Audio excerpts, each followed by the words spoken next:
Empire.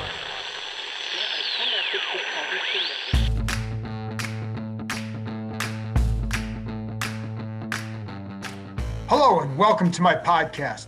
Do me a favor and subscribe where you can, Apple, Spotify, or wherever you get your podcast. And you can find us on YouTube at Empire Media, A-M-P-I-R-E. You go there, you can like it, subscribe, and even leave a comment. I'll do my best to reply. Today, I'm joined by my good friend Mike Jones from USA Today as we touch on a variety of topics fresh off the scouting combine. The word around Washington and owner Dan Snyder, the quarterback cycle, Amari Cooper, Mike's impression of Malik Willis after spending some time around him last week. What comparisons has he heard? By the way, you can follow Mike on Twitter at @ByMikeJones. We do discuss Washington's pursuit of a quarterback, and with the new league year around the corner, it begins at 4 p.m. Eastern time on March 16th, that pursuit has become more serious. The Commanders clearly would like to find a veteran and have that guy in place to then help attract free agents. Money helps, but if you want to land another receiver, it's going to be difficult to do so with an unsettled quarterback situation. They tried to trade for Russell Wilson, and as I've been telling you, they're going to attempt to trade for just about anybody who's any good if they think they're free. So yeah, they're still in on Derek Carr, and yes, they're still considering Deshaun Watson. As Mike and I discussed, there are a lot of legal hurdles involved with Watson. Some could be quite damaging, of course, but yes, they remain interested. To what level in terms of how aggressive they'll be, I don't know yet. I know that he's been a person that they have considered. As I've mentioned before the combine, they've called every team that has a quarterback possibly available. Houston qualifies as one such team. The hard part for Washington, if Philadelphia gets involved, and if Watson is okay going there, the Eagles can offer more because they have 3 first-round picks this year. And if Carolina wants him, as they reportedly have before, then it can offer a top 10 pick right now. So that already tops what Washington can offer this year. What the package is, who knows? Again, I don't know if we're at that point yet with how serious it is. I don't know. I just know that he has been a guy that has been on their radar. With Carr, and I talked to Mike about this, he wants an extension. Will the Raiders give him one, or would they be content to let him play it out and then tag him if they want to keep him? Now, for Carr, he also knows that tag is there possibly as well. If the tag does not always go south the way it has here, but the Raiders can control his rights for a couple more years if they want. I've heard from multiple people that owner Mark Davis, not the biggest Carr fan as a player. I don't know that that's any secret.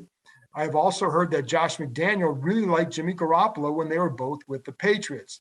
So would they try to make a move for Garoppolo? If they can't get something done with Carr, or if they think they can get 2 good picks for Carr and trade for someone who is maybe a few spots below him on the QB roster, on the QB chart, whatever that is, but one that the coach knows, of course, I think they might do that.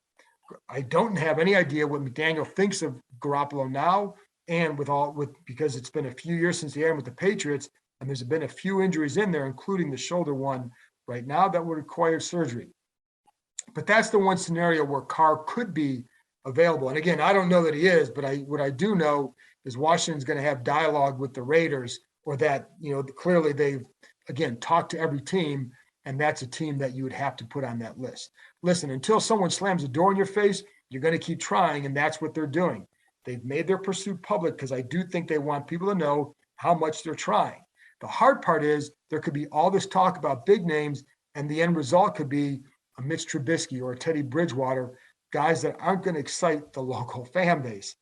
But I also know if you want Malik Willis, then you have to hope they get one of those free agent veteran types. It buys him time. You could throw Carson Wentz on there too if he becomes free. It buys him time to learn the NFL game, and they don't have to rush him. I know his arm was great at the combine. We already knew that. We already knew he was athletic. There's a lot he and any rookie must learn, so having a vet would help, especially with somebody coming from a small school like Liberty. As of now, I'd be surprised if Trubisky signed here if he knew Willis would be a possibility. I think if he felt they were taking someone in, say, at the 3rd or maybe even the 2nd round, he'd feel differently. But if you're trying to revive your career and you want to go somewhere where you can not only win the job, but if you play well, keep it for a few years. This isn't just about money for him because he's already made a lot of money. So what he's got to do is set himself up to play. And I know this from talking to people in the league, the thinking for him is go somewhere where even if you take less money, go for the best opportunity to revive your career. Now, if all things are equal, maybe Washington gives him the best opportunity. Maybe in the end, others are just going to offer him a 1-year deal. Maybe you give him a couple years and he can see, but we'll see. But that's one scenario. And I do think, again, his time would be short here if they have Willis as well. But I do know the desire for Washington would be to pair similar style quarterbacks, like, for example, Trubisky and Willis are both athletic. You could throw Wentz in there if they went out and got him. Trubisky was raw coming out of college as well. Played at a higher level than Willis did, but he only started 1 year. That gave teams some pause, not the Bears, but it did give others some pause. But it is why I think there's some intrigue there with him. There were some things that he showed with Chicago. How much did he learn really in that 1 year with Buffalo, and how much can that pay off? Was it really all Matt Nagy's fault? I don't know that it was, but I think that's going to be what some people will consider when they go to sign him. Again, I don't think he's going to break the bank. The last I heard, you could say around $10 million a year. If it gets above, if there are multiple teams involved, maybe it goes above that. Anyway, that's it from me. After this break, I'll be back with Mike Jones from USA Today, what he's hearing about Washington and what he learned about quarterback Malik Willis. This episode is brought to you by LinkedIn. With LinkedIn becoming #1 in B2B display advertising in the US, you've got a great advantage. With their tools, you can stand out against your competitors while nurturing customer relationships and growing your brand. So scale your marketing and grow your business with LinkedIn advertising. As a thank you to their customers for helping them grow 3 times faster than the competition, LinkedIn is offering a $100 credit on your next campaign. Just go to linkedin.com/marketing. This episode is brought to you by Seventh Generation, New York. Did you know that climate pollution costs the state $27.5 billion every year? That isn't some national number, but a direct impact on your well-being. Climate pollution impacts all of us, our health, our communities, and our livelihoods. But it's not too late to change course. As you hear this, a $15 billion investment sits on the table of Albany's legislators. This is an opportunity to transition New York into a regenerative economy and invest in you, in us. It's vital help for communities hit hardest, with improvements in infrastructure and a more stable grid. It's a commitment to a future-fit labor force with job retraining and greater benefits. And it's money back in your pockets through lower energy costs and direct support for low to moderate income households. Tell Albany today. Invest in New York. Invest in us for future generations. To find out more, visit seventhgeneration.com/climate.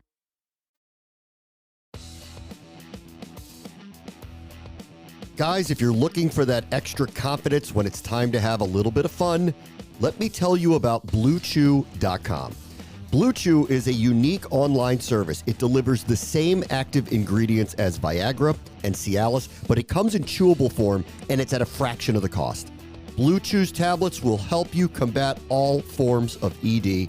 Plus, it's an online prescription service. No visits to the doctor's office, no awkward conversations, no waiting in line at the pharmacy, and it ships right to your door in a discreet package. The process is really simple. Sign up at BlueChew.com, consult with one of their licensed medical providers, and once you are approved, you'll receive your prescription within days, and the best part, all done online. BlueChew's licensed medical providers are going to work with you to find the right ingredient and the strength for your personal subscription.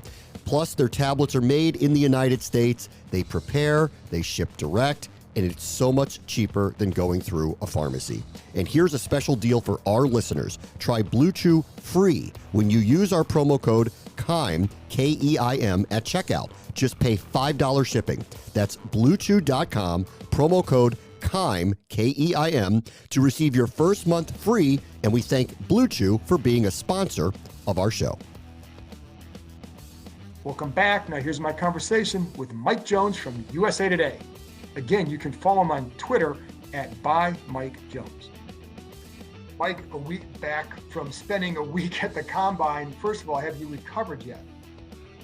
It always takes a while, and I'm finding that the older I get, the longer it takes to bounce back. And I was kind of smart. I kind of tapered my nights as the week went along, because the thing about the combine is, yes, you have the day where you're doing interviews with the prospects and catching up with people, but a lot of the work happens after hours and some late nights with catching up with scouts and coaches and general managers and agents and stuff. So it's like you're working 20-hour days. So it's it takes a little while to recover from.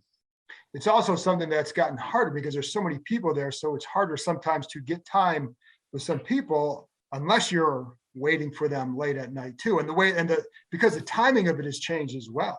Yeah, no, you're exactly right. And that kind of has made it even more complicated because, instead before there was like a dinner hour, but now everything is so late because of the prime time. So a lot of those guys aren't coming out till, not getting done with interviews until 11 o'clock at night.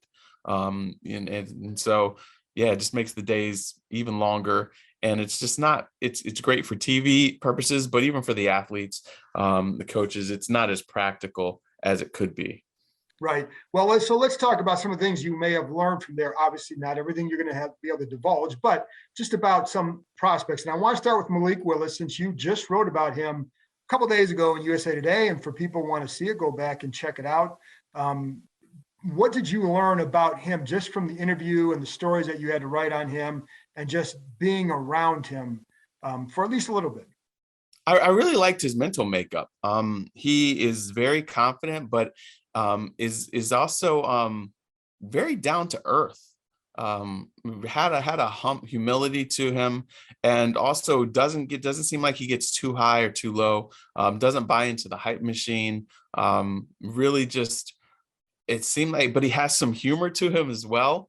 He knows who he is. He felt like he was comfortable in his own skin, and wasn't trying to be anything, wasn't trying to put on a show. Right.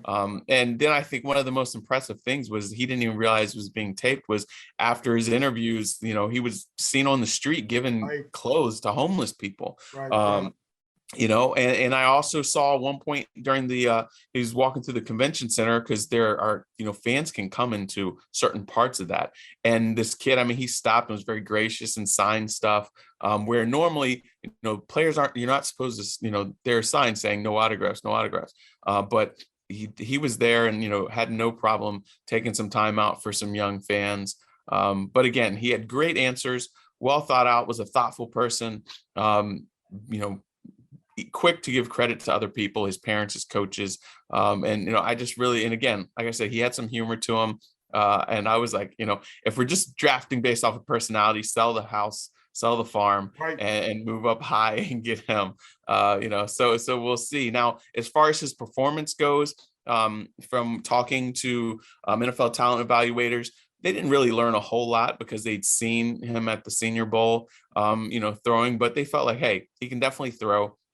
He's going to take some time. The best situation would be for him to go somewhere where there's a veteran and he can kind of, learn and soak things up. But he definitely has improved some on his fundamentals.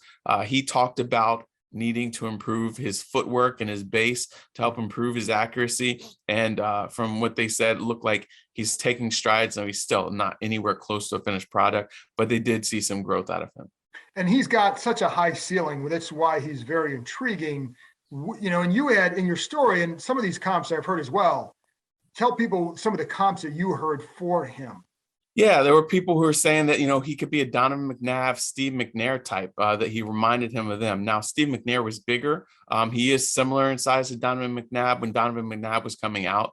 That's 6'1", 225. Now, McNabb obviously got a little bigger once in the league, but similar size. A little bit bigger when he was here, too. Oh, quite. Yeah, definitely. And so, but as far as the athleticism, the big arm, the things he can do, they feel like there's a high ceiling. Now, again, that's high praise. That's and some people I talked to said he's one of the most athletic, most gifted athletic quarterbacks coming out in some time. Now, I'm like, that sounds a little bit, kind of crazy considering, some of the guys, like Lamar Jackson, but there's a lot to like there with him from a physical standpoint. Still somewhat, I guess it's not quite early in this process, still got another month and a half or so, where he ends up, not team, but area. Is it hard to determine that at this point? Because it does seem like sometimes you hear top 10, sometimes you hear he'll be here at 11 if Washington wants him, sometimes you hear a little bit later. Yeah, I still think it's super early, and I think there's a lot of stuff flying around. I heard that, depending on how he does in interviews and things like that, he could go as high as to Carolina. You know what I mean? But then other people, again, like you said, say middle of the first round, late for, nobody really knows right now. I do think that there's a chance he could be there in the middle of the first round, but again, it's just speculation. Again, there's some people who will fall in love with a different guy. There are some talent evaluators I've talked to and said that they only have first round grades on the kid from Ole Miss and on Willis. Then other people think that the Pittsburgh quarterback could be a first runner. So there's a lot of differing opinions, a lot more homework and checking of the boxes, cross-referencing that has to do before teams really make up their minds. And I know, like Martin Mayhew said when he spoke at the podium, that there's no consensus QB1, and that's exactly what you've heard from a lot of people throughout this process. Looking at let's go to some veteran free agents, because that's going to happen before we do the draft. Amari Cooper, what do you think is going to happen there, and what kind of market do you think he'll have? Well, I think that he's going to get released. It seems like that is, and I had been hearing that a little bit, leading up to Combine Week there. So it looks like he probably will be. Now, I wouldn't be surprised if Washington's a team that goes after him. I think that there are definitely teams that will go out there. This guy can really help you. Now, it's just the price tag is the thing with Dallas, and that they will, they have young guys that they feel good about. They'd rather, part ways with him and commit to those guys with maybe a brighter future and a little more affordable. But, we know Washington tried to get him before. So they would be a team I expect there would be a number of teams. Cleveland could be another team that could be interested in him, because they want to get somebody opposite Jarvis Landry. But I think a number of teams would be interested in having somebody of his caliber to help boost their offense. How important for Washington is it to have a quarterback in place before he comes free? Oh, for sure. Because somebody can throw money at you, but who's going to be throwing you the ball? I think any wide receiver, especially a guy who's been around for a little while, wants to make sure that he's going to be put in position to succeed. I don't know that, you're going to get a lot of people wanting to sign on if you don't know who your quarterback's going to be. And I think that's why Washington's priority is to get a veteran quarterback to sell potential free agents on coming here. Now, obviously, we don't know what's going to happen, but what do you think? What do you think ultimately for Washington who ends up at quarterback? This is a guess, but what do you think? What do you think? It's not going to be anybody sexy. It's not going to be a Russell Wilson or Aaron Rodgers or Deshaun Watson. It's probably going to be somebody like Mitch Trubisky or Carson Wentz. Maybe, we can see maybe about Jimmy Garoppolo. But, if you're him, if you look at this roster and you look at some other rosters out there, is this one desirable enough? I don't know. But again, obviously, maybe it will be out of Jimmy's hands if, there's a trade, type of thing. But I don't think that they're going to wind up being able to get a real frontline guy. Yes, they'll try. And I know that was floated out there last week that they tried with Russell Wilson, but Seattle has no intention of trading him. But I do think that we're more so thinking about, a Trubisky, a Wentz, some of those second, third-ish tier type of guys. And obviously, any quarterback that has a pulse of a chance of being moved, they will be calling about. So one of those guys would be Derek Carr, because until he signs that extension and the Raiders commit to him long-term, there's always going to be that opening, I would think. What do you think happens there? And I know they have to have a path to another quarterback as well, but what do you think happens? I think that they get him redone. Because the problem is this. If you don't re-sign him, what's your next, best option, because Mariota's going to be a free agent as well. So, I mean, that's another one that we didn't throw in there for Washington. But I'm pretty sure that he was one. He'll be a free agent. Yeah, he'll be a free agent. So, I mean, that's another one that Washington could maybe consider. But if you're the Raiders, again, it's not like you can trade him for a bunch of picks and get a surefire game changer quarterback in the first round. They want to win. They're trying to secure that fan base there. They've got a new stadium, trying to attract people.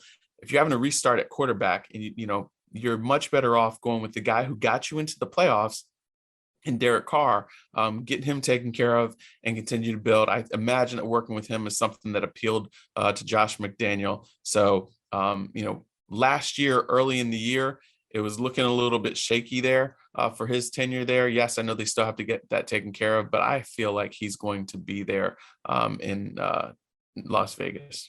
The one scenario where I could see maybe is if they just say that's the price tag is too much for us. And right. Josh McDaniel says, you know what? I had Jimmy G in New England and I liked him there. We can go get him. That's the one scenario where you can see, oh, okay. Or if they got Deshaun, but otherwise, all these teams, like if you have a good quarterback, you don't get rid of them.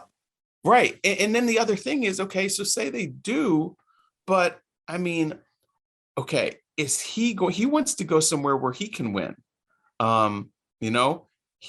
He was here at a place that, again, they just made the playoffs. Is he going to look at this team and be like, yeah, this is where I'm ready to go? Where, they're still in the middle of rebuilding. I just don't feel like Washington is quite as close as they think that they are. I don't know that they're as attractive as they think that they are. I was going to say, I sense some skepticism with your just a quarterback away with that line of thinking. I sense some skepticism here. Yeah, they're not there. And they're building, but man, there's a lot that they need. I think when you look at some of these rosters and you compare them with theirs. So again, anybody can make a leap, if they have health, but they got a lot they got to resolve before, a veteran quarterback who's been in the league for a while and has fallen short in it, because everybody's going to want a Matt Stafford type of situation. I mean, Tom Brady goes from the Patriots to the Bucs and boom, they win a championship. Matt Stafford goes from, years of disappointment and frustration in Detroit and he goes to the Rams and wins a championship. All these veterans, Russell Wilson wasn't talking about winning out of Seattle so he could go help a rebuilding Washington team. All these teams, these guys that are starting to get there up there, towards the 30s or a little beyond, they want to win. When you're at the combine, when you hear talk of Washington, how much do people talk about the ownership situation? Is it a topic, whether, privately among agents, among anybody?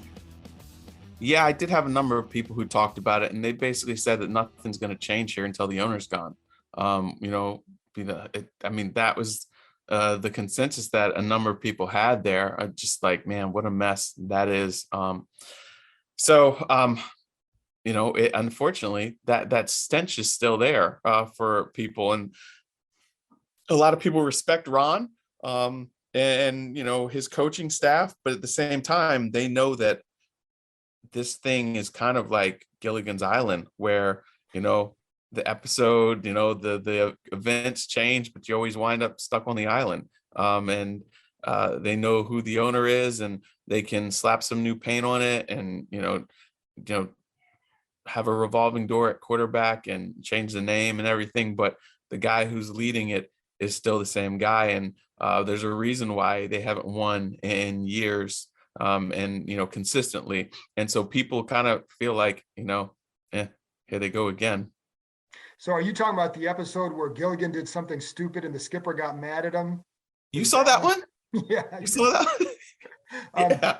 But did the possibility of ownership change come up, or do people just assume like nothing's going to happen? The people that I talked to, it seems like they felt like nothing is going to happen because, again, these owners are in bed with each other. As we saw, Jerry Jones had said that he felt like the league did a great job of disciplining Snyder and was adequate. Well, then we find out why, because Jerry Jones and them had reached settlements, with with cheerleaders, former cheerleaders. Every single one of these guys has some type of skeletons in their closet. And if they oust Snyder, or, they set a precedent that, okay, you're accused, boom, you're ousted. And then, then what's going to stop people from coming at them? I've heard more intrigue or concern about the Stephen Ross stuff with the potentially throwing games because of the gambling implications, and that's money, more so than the Snyder thing. Do you think this would keep free agents or players from signing here, from wanting to come here? Or a lot of times you talk to agents and they just say it's about the money. Right. No, and it is. It's about the money and about the opportunity. Right. How close are you to wanting to win? And it's just, everybody, that has a price tag, and they have a dollar amount in their mind. And if they can get it, then they're like, hey, well, maybe I can be part of the change.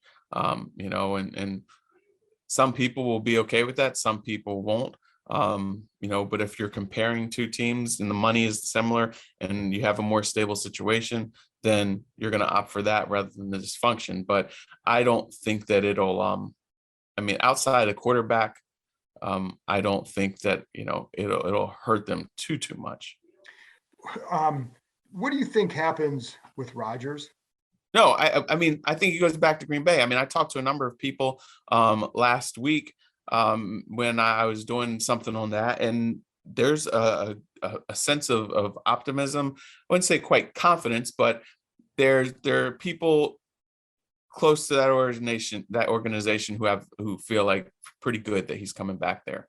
There's the way that things ended there in San Francisco. Does he really want his last game as a Packer to be, such a disappointing showing against San Francisco? Because again, look, they lost, but it wasn't because he did everything possible. The defense kept them in that game. Right. And, special teams did not play well, but Rodgers himself did not play well at all.